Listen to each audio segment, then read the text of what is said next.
Hi, everyone. Welcome to our transit series. I'm back with one of my favorite astrologers and human design experts, Love. Love has been with us several times now over here.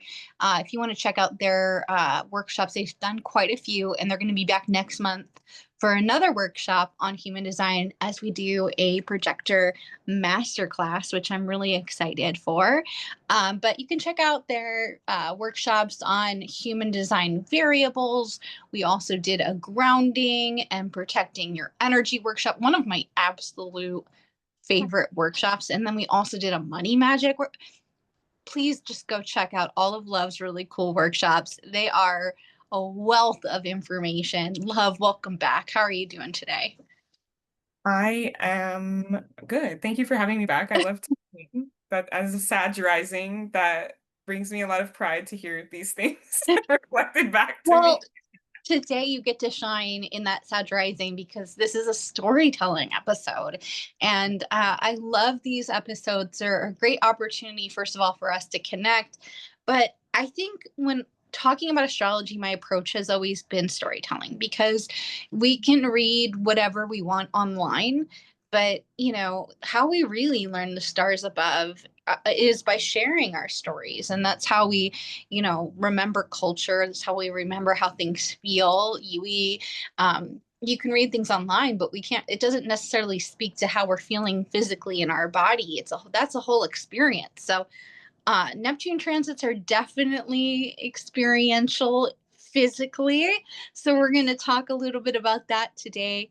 I have a little PDF I'm going to put on the screen to kind of guide us today, but let's start with some basic uh, astrology 101. If anyone is new to astrology, they are just realizing they're going through this transit. What is it all about? Let's just talk a little bit in the beginning just about what these planets mean, what they represent, and then we're going to dive into some storytelling. So, Neptune is the planet of our intuition. It is what is, felt or not necessarily seen. It is illusion, perception, sometimes delusion. It rules things like the ocean, things like bodies of water. It can rule escape as well, the idea and things that we use in order to escape, whether that is film, whether that is the arts, whether that is substances in some cases. Um, you know, uh, Daydreaming can be very Neptunian. The imagination is very Neptunian. Would you add anything else to that list? Yeah, I like to describe Neptune as like this hazy mist that like you get a knowing of what direction you need to go in, but you can't clearly see where you're going or what the path is. You're just like, okay, like two steps forward, like, okay, are you sure? Yeah. So, so yeah, that's kind of the metaphor I like to use for it. Mars, on the other hand, is a pretty tactile planet. It is the planet of aggression, drive, sexuality. It's literally the verb in our chart. So it's like how we go. If Venus is our desires, Mars is how we go after those Yeah. things that we desire. It can be how we stand up for things, how we fight for things, that raw, visceral energy. Another thing with Mars is, we talk about ego a lot in astrology pertaining to the sun, but Mm. I also want to say that Mars is our ego as well because it's what our ego wants to be recognized for doing. Whereas, the sun is more the light, how we want to be seen. Mars is like, well, I did this. So Mars can also be a little tit for tat. Yeah. Yeah, it's like how we do things, sometimes our motivation, Yeah. and sex. I've also seen it described as like the kind of masculine energy you're attracted to, if you're into that at all, depending upon your preference. Yeah. I mean, I'd like to think that we all have feminine and masculine energy within all of us. And, some of us are going to be a little more assertive than others. If we have, like, for example, Mars in Aries, it's going to function in a little Straightforward. bit more of Yeah. an assertive manner than, let's say, a Mars in Pisces. Yeah, for sure. It can provide a lot of information on like why you do things the way you do them, why you're drawn to take action on this versus not that. So yeah. Yeah. And so oppositions are relational. They generally bring in people in our lives, or different areas of our lives where we are going back and forth between something. How would you define an opposition in general, and then an opposition between, well, Neptune opposing Mars, what we're here to discuss today? Yeah. Yeah, I feel like it's like a push and pull, like a negotiation kind of like, okay, you do this, now I do that. Now you do this, now I do that. And I feel like sometimes, depending upon the person or the situation, we can just give in to one side over the other and not really listen to it. But eventually we're going to have to deal with whatever the fallout of that is. So yeah, Yeah, yeah, I think it's like they're constantly in like like the, what are those, like a arm strength competition. Like we're gonna arm wrestling. yeah, thank you. My brain was like, what word is that? Arm wrestling competition. It's like who's taking the lead, but ultimately we want to find that balance. Yeah. Yeah. Um, have you ever seen the movie Over the Top with Sylvester Stallone? No. It is a movie about arm wrestling competitions from the 80s. It's hilarious. There's a scene where a man drinks motor oil and is arm wrestling. It's very Stallone. All right, guys. So today we're going to be talking about Neptune when it is in a transit opposing Mars. So let's say you have a client in front of you and they are about to experience this transit. Well, at the time we're recording this. This would mean that somebody either has their Mars in Virgo, as you do, as somebody who's coming today with some lived experience, but also Neptune's about to move into the sign of Aries. So we want to also consider what it would look like if they have a Mars in Libra. So let's start with maybe Mars in Virgo, and then move into Mars into Libra, and what that dynamic might look like. So you're delineating a chart for a client. What are some things to look out for? Yeah. Definitely because Neptune can be like escapism or fantasy, and Mars is wanting to be like rooted in action here. We're going to see like big themes of this. Like, am I going too much into the idealism of it? The idea, like, am I running away from the work at hand that I need to be doing? Am I feeling like my ideas are like not like they're too big to bring into this world? And seeing that opposition with like the Mars, like I want to take action on these things. I need to like do things to bring them into the here and now. Or am I also getting swept up in it? Like maybe you get like scammed or something, you know? It's like, oh, I want to take action, but it's a fantasy. It's not real. So making sure that like where you're putting your time and attention and energy isn't just some pie in the sky thing. I also think it brought up, at least for me in my personal journey, like themes of like spirituality and feeling like I had a practice or a purpose or a reason to take action. Like I feel like I grappled with a lot of like faith and like spiritual awakening pieces around this time as well. And you also just might go through changes, right? Like dissolving like what you thought your life would be like and needing to build something else or actually achieving that next step in your, okay, I got to do this fantasy that it's now reality. Like, what do I do with that? How do I integrate that into my life? Because sometimes achieving what we want can be the scariest thing as as opposed to not even achieving it at all. So I feel like that Mars versus Neptune, it's about really making sure we're navigating our actions and our steps forward purposefully. Maybe like what is it, dotting our T's, crossing our I's, measuring twice before we cut type of energy. Yeah. I'm thinking about, especially with Mars in Aries, or sorry, Mars in Libra, being opposed by Neptune in Aries.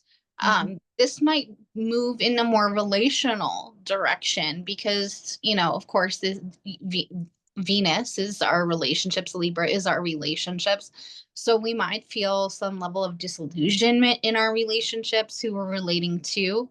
Our value systems might also be called into question, what we deem of worth. We might feel some disillusionment about that.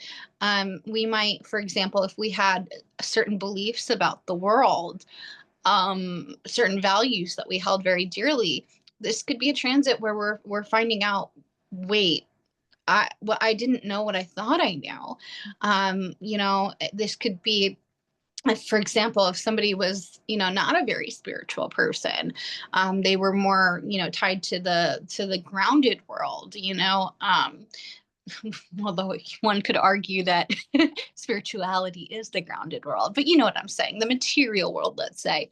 This could be a moment where, like, maybe there is, something more that I don't know. If we've had value systems where we were given certain information and we believed, whether through our religion or through our culture, that like something was a certain way, this might be a moment where we hit some level of disillusionment. So this is, I would say, a more challenging transit. It's not going to hit you as hard as like a Pluto transit, because it's not trying to like give you like that whole gut rehab, a death and rebirth. But I actually could argue it's more difficult but in a different way, because I always use the metaphor of like the rotten apple in Snow White. You think something is one thing, and then it Yeah. turns out it's not. So this is a transit where I would say making any sort of decision should maybe be a little bit postponed. It's a good time to maybe journal, record things, make notes of things, talk to the people in your life that are really, that you trust, that are very grounded or very rooted in your value systems, and expose yourself to some new information, but don't necessarily make the decisions yet. Another thing that can happen with Neptune transits is Neptune is the imagination. And so anytime our imagination really can go haywire, um, we can be subjected to anxiety, because anxiety really in its purest form is all the different various situations in which something could play out, but probably doesn't play out that way. But we can get very lost. And I also think that it is in itself a coping mechanism, a way to escape reality by imagining the potentials of reality rather than Yeah. grounding ourselves in this moment. So this is a good time. Your instinct might not be to do these things, but it is a good time to remind yourself, get in nature, get in a state of mind where you are, 10 things you can smell, 10 things you can touch, 10 things you can taste, like try rooting yourself in the actual world in front of you. Yeah, I was gonna say like this is a really cerebral, like mental piece, especially with like Mars, or with Aries. Aries rules the head, so the Neptunian pieces can be very mental health related. And I feel like even for the Pisces one that I experienced was very mental health, because Pisces also can kind of go in the escapism and the substances and feel too much. That's what my experience was, feeling too many things. And so then that can really mess with our head, because it's like, what's real, what's not real? Am I feeling is it my experience? Is it someone else's energy? And then, yeah, I feel like if it's like the Libra Aries axis, like the Aries energy, I feel like a lot of people have been having headaches lately. And I feel like that could totally be part of this Neptune Aries piece. And the other thing that I like, you were talking about relationships for the Libra Aries one, the theme of like many versus self, right? Like me and my needs versus how am I fitting into others, my community, my relationships, the people around me. That can be like a big dichotomy or theme. I could also see it as like the more I'm discovering about myself and my intuition and my spirituality and my vision and my imagination, that's going to shift how I want to show up with others. It's going to shift my relationships, because that's a really common piece that people describe going through spiritual awakenings and things. They're like, oh, now I feel alone and like all my friends are falling off and nobody gets me and there's no one I can talk to about this. So I feel like that can be a big theme as well, where you might suddenly really value that and people around you might be like, I don't get it." Like, Yeah. so yeah. Did you ever watch or not watch? Did you ever read the Archie comics as a kid? No, not as a kid, but I've seen like a few of them. Whenever they would have Josie and the Pussycats in those comics, Melody, who was like the drummer, everyone else would have sentences, but her catchphrase was like a bubble with like little music notes. Mm. And that's what I always think about when I think about Neptune transits. That's kind of what it feels like. Maybe Yeah. the old people here who are watching might understand my Josie and the Pussycats reference. Maybe I'll add a picture to this. Yeah. Like a- um, okay. So another thing that comes with Neptune transits is exhaustion. I think a lot of times too. This could be a time where your body physically needs more sleep, more rest. You could just feel, you know, wiped. So I would also recommend, really keeping an eye on your rest, making sure that we are setting up good sleep hygiene, even just taking like nice warm baths before bed. I love the Art of the Root Uncrossing bath. That's a really great one. I feel pure after taking one of those. And so if you're feeling that level of exhaustion too, it could be a good time to get your hormones checked just to see what might be off, because it could be hormonal. Um, but yeah, we might just feel very exhausted during these transits. So it's not good to plan for any sort of hard work, I would say. Sometimes you can avoid it, but trying to plan more time for rest, I think, is very helpful. I was looking at some of the people who have Mars in Virgo, since they would have experienced this over the last couple of years. And I saw like half of the cast of Gossip Girl are all Mars and Virgo people. And Oh, many of them would have gone through this transit as the show was coming to a culmination and ending. So that kind of reminded me of something that you said, of just like the future not feeling very clear. Like yeah. something, one chapter may be wrapping up and another chapter beginning, but not really knowing yet what that's going to bring. Yeah. That was, I feel like my experience going through this transit, like I know my life story, but then when you were like, "Hey, can you like look at this?" I'm all looking back. It's like going all the way, like the exact degree was like 2018, so it's a little before because I'm like a 13-degree Mars in Virgo. So I'm like midway. And like connecting all the dots was just giving me so many aha moments. It's very direct like pieces of this. So I will say, like, when I do get into my story and stuff, like there is trigger warning here. I struggled with like suicide and suicidal ideation during this time, which I feel is like the crux of the transit for me. But yeah, that's like a big piece that was like very interesting. And I don't know like how graphic you want me to get, but there's like some synchronicities that are kind of wild. But yeah. Well, let's trigger warn this, but I mean, these are things that we all have had to deal with at various times. So let's definitely dive into the depths with this one, but let's also talk about ways or even just advice that we could give Yes.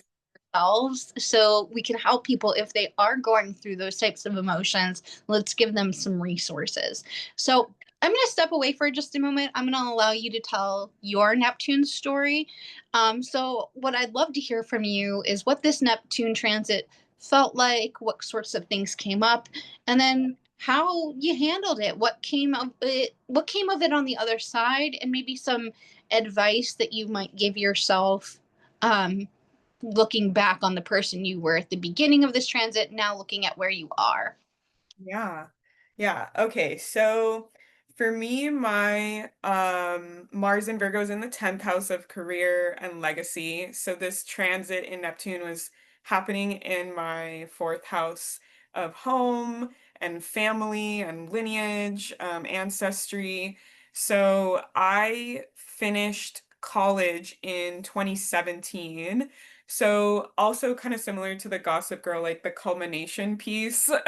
Um, I college for me was a really big shift. So I did experience the beginning of this transit like in college. It was my home environment growing up was just not good. So college for me, my whole childhood was a goal to achieve freedom, to leave my home and to be in a space that felt better for me. So I definitely feel like that's very tied to having this transit pass through my fourth house of like the fantasy and the ideation of what could my life be, what could my home feel like, what do I want it to feel like. And wrapping up, graduating, I had no my parents moved away out of state, midway through probably when this transit started, midway through college, so I had no home to move back into. I was very determined to not move back home because my home life was so bad. I graduated and I had literally no place to stay, no job lined up, like, it was very, like, up in the air, very the Neptune in Pisces 4th house. Um, my family, 4th house coming in, my cousin had a lease that she didn't end up finishing out because she got into college, so I was able to, like, stay at her I just randomly was like, "I'm gonna live with your roommate, I don't know who this man is." Um, but, like, everything was paid for, like, they had already paid for the lease, so I got to live there.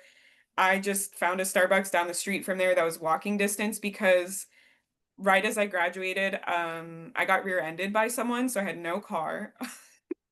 It was a full reset in this, and I worked at the Starbucks for, like, 6 months, and then I used that to get another job, being, like, a assistant manager in a cafe, so my 10th house was, like, getting activated, like, shit I was like, "I'm graduating, I should get a job in my career." I didn't have any luck doing that straight out the gate, and I had to sacrifice, like, um, doing, like, fun activities and things. I applied to, like, 13 jobs, and then I finally, a year after graduating, which is around this, like, 2018 kinda mark where it was, like, right at that exact degree, got my first, like, college-related job, where I was in marketing and communications, and I had moved from my cousin's place to my aunt let me stay with her, and then she, once I got that job, was like, "Hey, do you mind, like, moving out and, like, getting your own place?" And so, home was shifting again for me in this transit.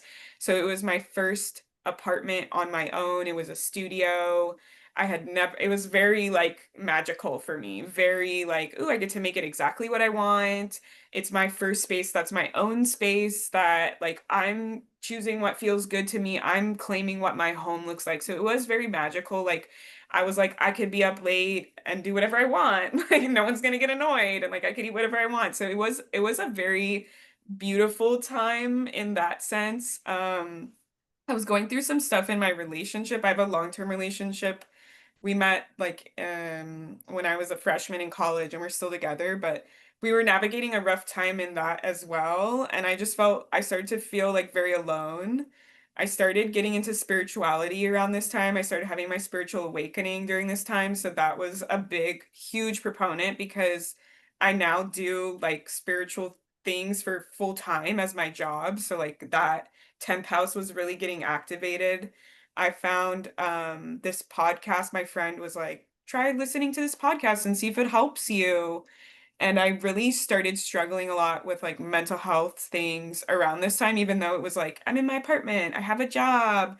My relationship was like kind of wonky, so I adopted a dog. So I was like, it's my first dog. I'm creating my own family and my home and all these things. And I started getting like these very intrusive thoughts of like, what's the point? I felt very like is nihilist. Like I want to help the world, very 10th house Virgo. I want to help the world, but I don't know how. Like I'm not sure how I fit into this. Like how am I supposed to solve these large problems that are wrong with the world? I felt I was like a burden and I was consuming resources and I wasn't helping constructively at all. And I felt a lot of like the energy of like starting to open up and be connected to all of these things. And it just became like very overwhelming, sort of a sense of like drowning in it, that like water element of like Neptunian. And I was still like listening to these podcasts and exploring these things. Um, and honestly, like I So I decided like I don't want to be here anymore. The escapism of Neptune really got to me and I was like I don't like there's no point. And it's funny like Neptune is water and I decided to like drown myself. So that was like very like weird like thinking about the synchronicities of that. And I didn't know this at the time. I found this out last year. So I was in the bathtub and my dog was like freaking out and I started getting spiritual. So I was like, you know what? Like spirit guides or whatever's out there, like give me a sign. Like tell me I should still live here. Tell me I should continue to carry on. And then my dog started freaking out and I was like, okay, are you speaking through my dog? Like what is this sign? And then something like overcame me. I had this like intense emotional piece of like feeling like my spirit guides were there for the first time. And they were like, this isn't your time. Like, your story doesn't end here. Like, your path is still happening. Like, do not go toward, like, that's not the thinking that you need to be adopting now. Like, you need to like move on. And then last year, I learned that that was actually my grandma in spirit, which is very fourth house Neptune. I had this psychic who literally knew nothing about any of this say, your grandma pulled you out of a very, very, very dark place, and you didn't know how to get out of it. And she was in another dimension because she's passed when I was like one. She was in another dimension doing some magical things, living her life, and she felt and she came and she pulled me out of that. And like ever since that, like there was something that like clicked that I was like, okay, I won't keep fighting this. You've told me that's not what I need to do. I need to align with my purpose. You know, I need to step into that. And my purpose is not leaving this mortal plane. So that was like the crux of like my Neptune. I definitely feel the Neptune transit. And yeah, I continued like then I went on a retreat with this spiritual podcast and that's when I learned I could be a psychic. And I started like I was like sign me up like I always wanted to be a psychic. So it really catapulted me like once I got through that last bump, that limiting belief or that fear or whatever the overwhelm of feeling dragged down by the world, I got to the other side of being like, you can have power, you can be empowered, you can help in a positive way. And I wasn't really thinking about all of that at the time. I was just like, cool, I want to be a psychic. Like, this is exciting to me. Yeah. So then I started, studying and mentoring and doing it perfect. Like 2019 is when I started stepping into being a psychic. So I definitely feel like I did a lot of healing work during that time. I did like EFT. I learned how to, I became Reiki certified. I did energy healing. I did therapy. Like, I feel like all of these modalities, like that I worked with, really, really helped me to like start peeling back the stories and the layers that were very like limiting and crushing me and freeing me like to be who I wanted to be and be myself and all these things that allowed me to step into my purpose and feel like good about it. And yeah, I feel like that transit like lasted a couple years. Like it was like 2020, 2021. So like I was still doing my job and then like COVID happened and then I got laid off from my regular job. And that was also a pivotal moment because I was like, spirit team, like what do I do in this moment? And they were like, full time, do your psychic stuff full time, like step into it, embrace it, like we got you. And like again, another piece of being held by the universe, like how my family members were like, you can live here for free. Like I got the like unemployment from being laid off, and I was like, I'm gonna use the unemployment COVID and start my business. And then somehow I would be able to afford my freaking super overpriced studio in Los Angeles. And yeah, I feel like it just kept going from there. So, how advice that I would give for other people, I feel like was kind of like baked in there. I definitely feel like healing modalities, things that help ground our emotions, ground our trauma, ground our wounds, and help us realize like you're not alone. Whether that's like group things, journaling, processing, listening to podcasts, like seeking healing in whatever modalities you're drawn to or you're curious about. Because these were like all new pieces for me that I didn't even know I had access to. I feel like that really helped. I feel like at least for me, because mine was fourth house, 10th house, it was like focusing on my purpose, focusing on what I want to be here for, really helped me.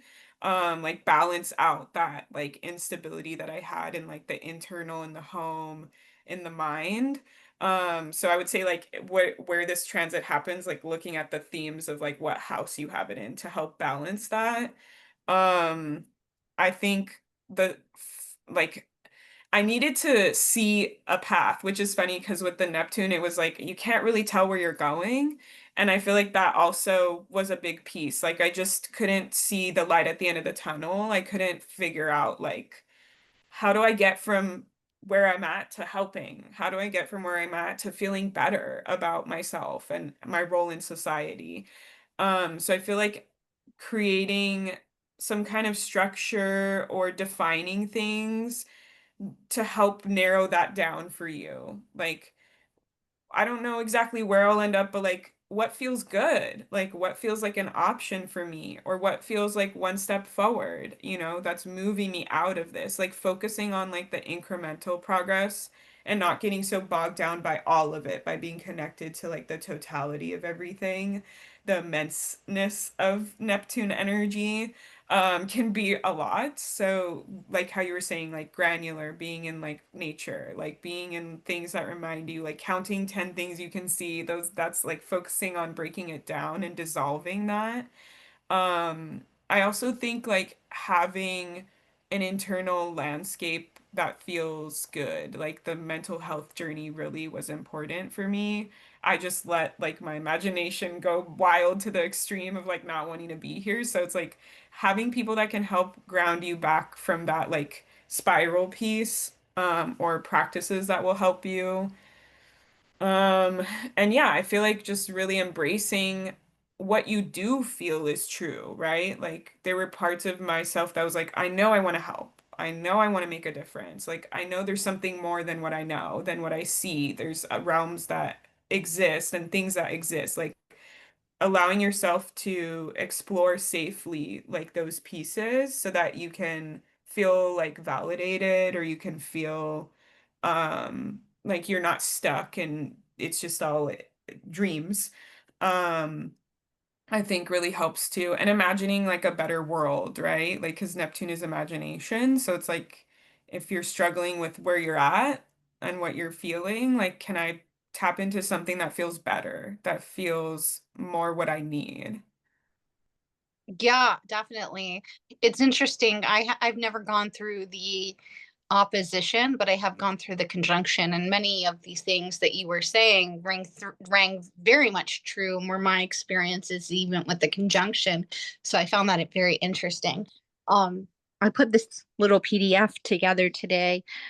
So when transiting Neptune squares or opposes your natal Mars, you may feel like your energy level has been drained into a fog, leaving you lethargic, lacking the usual drive to in.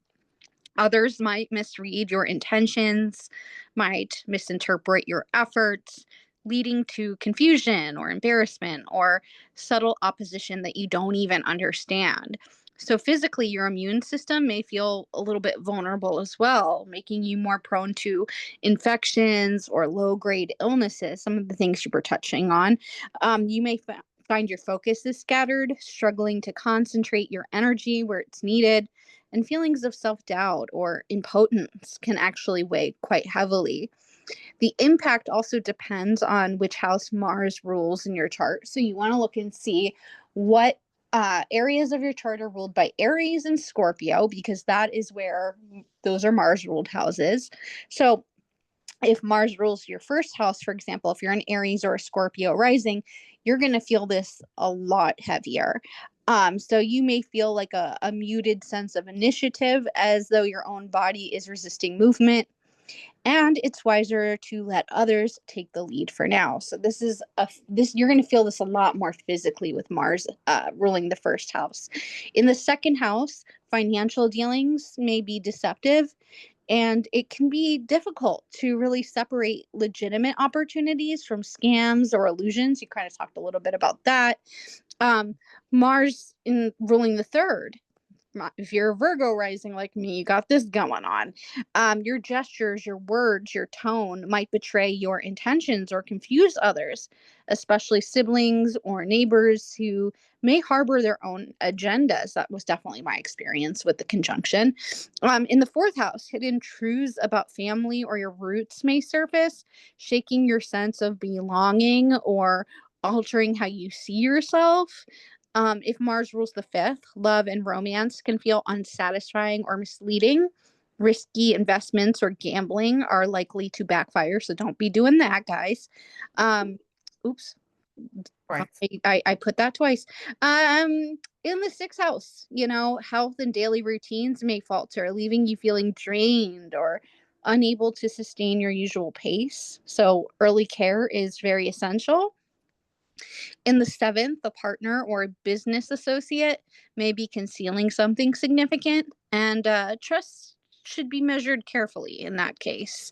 This is not a great time to jump into relationships. In the eighth, financial vulnerability is highlighted with possible misuse of credit or exposure to deception and shared resources. If Mars rules the ninth, your beliefs or your spiritual foundations may feel a little bit shaken at the moment, leading to a period of disillusionment or questioning what you truly stand for. And in the 10th, professional challenges or scandal could threaten your status or reputation. In the 11th, people on the edge of your social circle may prove unreliable or self serving. Caution is advised.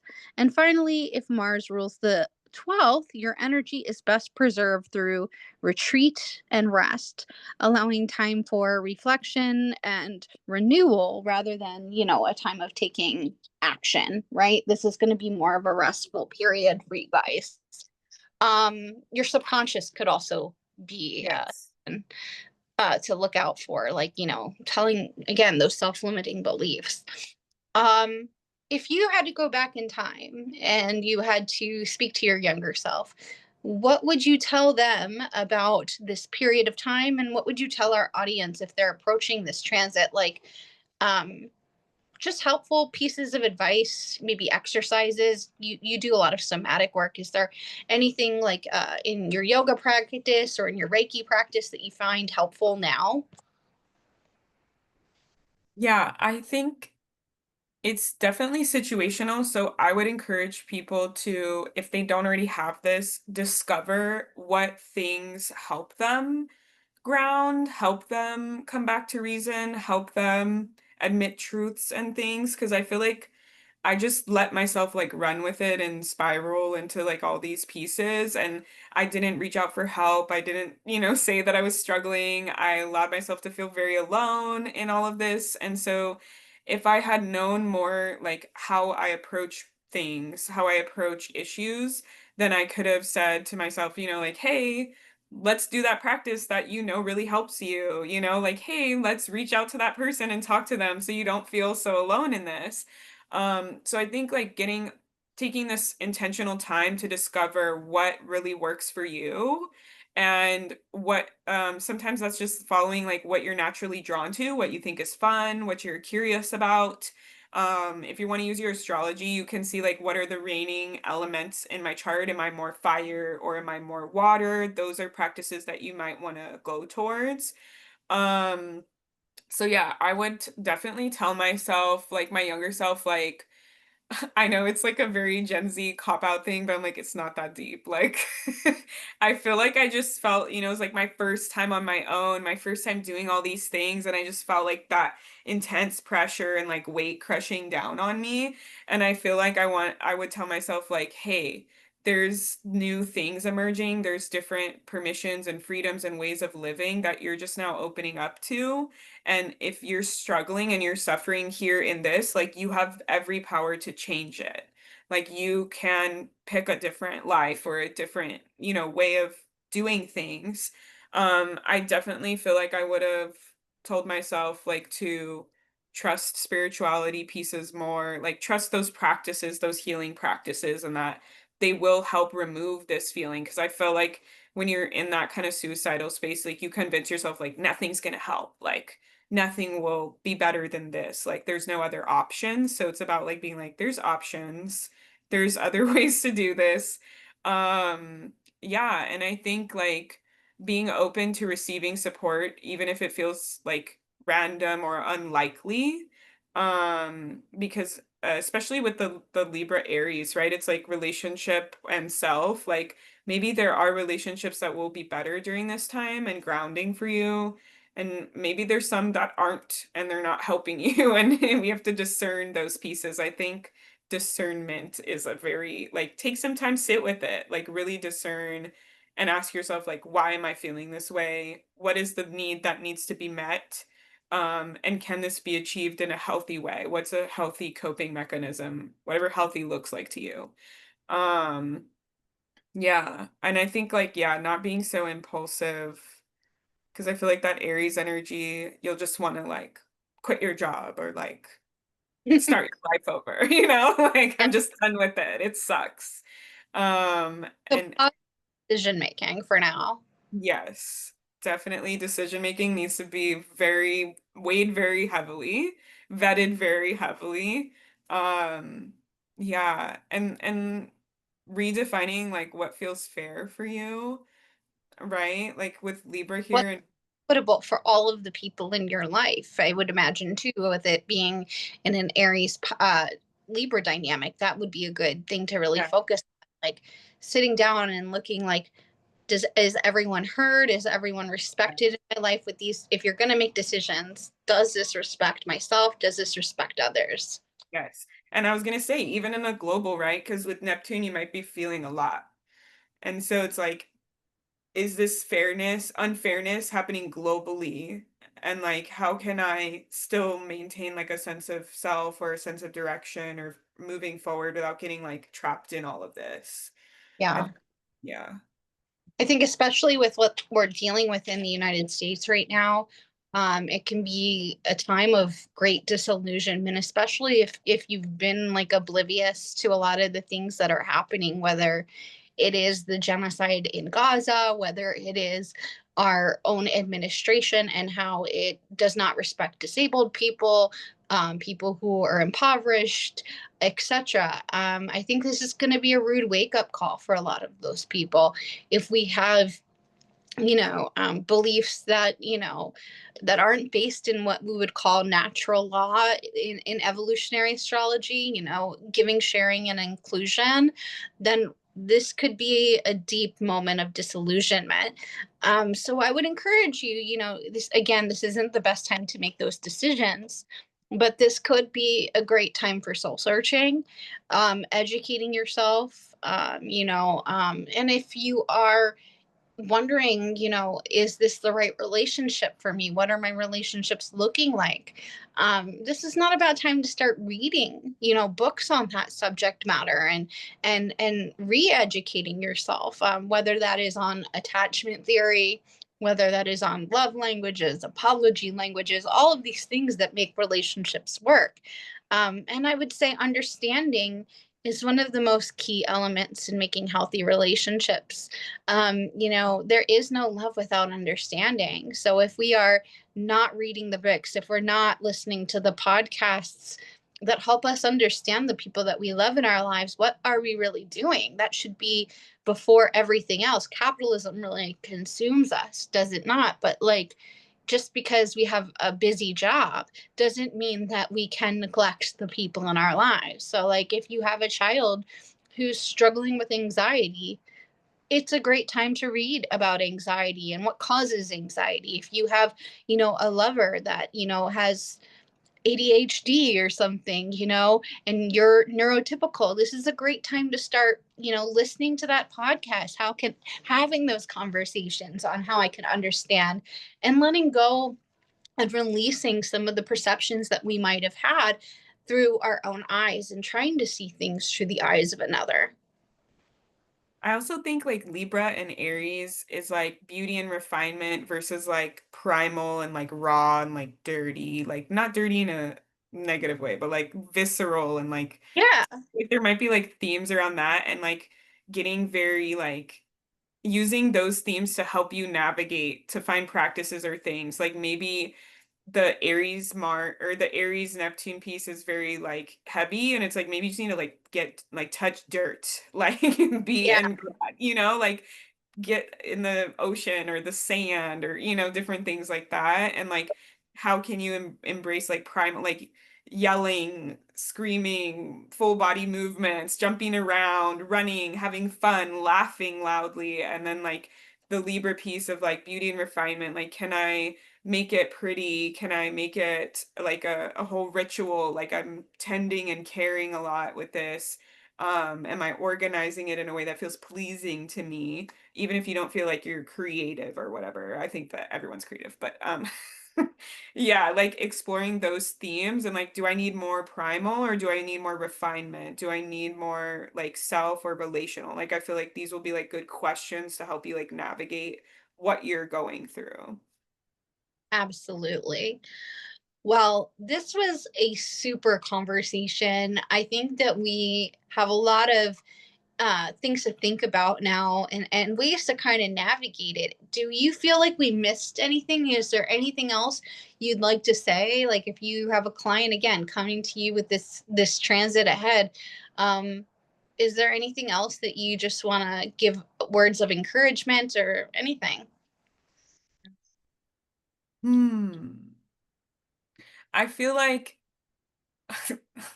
Spirit is saying trust the process. That I feel like it's in relation to like not knowing where you might end up or what the path will be. So it's like learning and taking this time to trust your intuition, but know that you might not know everything exactly in the right context and stuff. So like give some things more time and more space and more reflection before taking action. Um, and like acknowledge feel like sometimes just acknowledging like I have a sense but I don't know all and that's okay and I can still move forward with whatever sense that I have or whatever need or knowing without having everything figured out. Like it's okay to do that step by step and piece by piece. um Spending a lot more time like listening, being in like how you're saying learning, listening, being in your body, just existing, because you might also with the Mars not having as much energy. So like don't set crazy goals for yourself during this time. Give yourself options, give yourself backup plans, give yourself like a grace period. I feel like it's okay. And just focus on like where you're learning and you're growing and not where you're not meeting the mark or you're not measuring up or all these things. Yeah. This is a very sobering transit. So if you have an opportunity to get sober, to live a life in a more sober way, that would be my last piece of advice. Trying to find outlets where you can maybe escape in a more healthy way, whether that's music, whether that is the arts, whether that is, film, or, just sinking into a television show that immerses you in a world that you would prefer to be in, perhaps. Not a bad time to delve into like science fiction or something like that, or even an underwater world. I don't know. Is there an underwater television show? Um, There was a Little Mermaid TV show, if that counts. like, is there a surfing show? Is there a swimming show? I don't know. Like like the H2O movie and like stuff like that. That was like mermaidy. A lot of Swim, 2000s. remember Swim Fan? Yeah, like Blue Kretz. That's that's not a very positive movie, Swim Fan, perhaps. Yeah, I was thinking about the Titanic and then I was like, no. Titanic, don't go on a cruise during this. Yeah, don't. Yeah, that's really interesting. I think like the conjunction like Mars plus Neptune energy would be like create, like do creative stuff, use your imagination to take action. So like if you're feeling bad about something, like process that through creativity, like make art, even if you feel you're not good at it. Yeah. And yeah, definitely understand that, again, oppositions are relational. So this can also be like, the people in your life could be portraying that Neptunian role as well. So if I mean, if you're here, you're probably very in tune to astrology, if not want to learn about it. But like maybe you're not, and you're sending this to your dad, and your dad is going through this transit as you're having your spiritual awakening. Dad, invest in your children, learn about your children. Like why how did they get here? Ah. Great. Well, love, thank you so much for being with us today. This was such a lovely talk, and I can't wait to have you back. Everyone, please go find Love's work on all the socials. Plug what you need to plug. I'm under Love Sakertoff on pretty much everything. So Love, Love, Sakertoff, Sachartoff. So on Instagram, I'm on Threads. My website is lovesakertoff.com. TikTok, Love Sakertoff. I do in-person and virtual services. I do events. I do one-on-ones. I do like holistic therapy, astrology, human design, energy healing, energy attunements if you want to learn how to be an energy healer. I teach intuitive development, psychic channeling, all different types of things. If you're like interested in any of these things, I have a podcast as well. I actually have two podcasts. I have an astrology podcast where we cover like celebrities and like stuff that's pop culture-y with astrology and human design. And then I have a more like spiritual. Hmm? Because they break down like Vanderpump and the Housewives. It's wonderful. Yes, yes. And yeah, we just the one we're gonna be releasing soon, I'm really excited. It's like Ozzy Osbourne. We covered him after I channeled him after he passed, so that was really cool. Um, yeah, so just reach out if you're interested in any and all of those things. And then like B said, like I'll be back teaching about projectors pretty soon. So Awesome.